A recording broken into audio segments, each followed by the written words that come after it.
คิดก็หัวผิดที่จะคิดเข้ามาเป็นมือ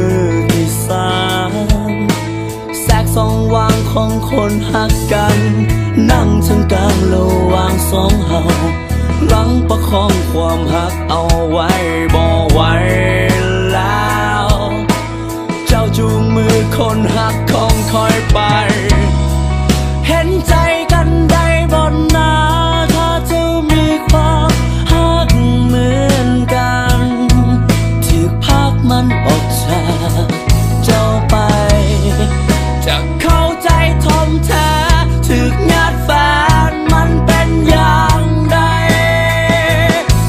เจ้าจะสุขใจหรือบ่เมื่อหัวใจถึกแบ่งเป็นสองประคองหักเอาไว้บ่อยู่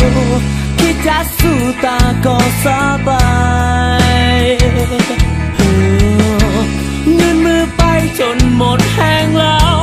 ญาติเอาหักจากมือที่สามแล้วน้ำตามันก็รินไหลได้อากาศเท่านั้น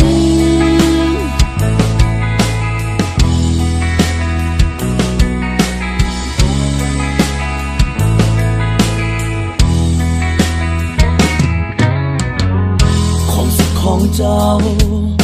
มันคงจะเป็นการญาติแฟนคนอื่นแต่สุขของคอยมันคือการได้อยู่กับคนหักมีความผูกพันให้กันและกันมีความห่วงใยบ่ได้ไปญาติของใครมาอยากให้คำหนึ่งทั้งจุดนี้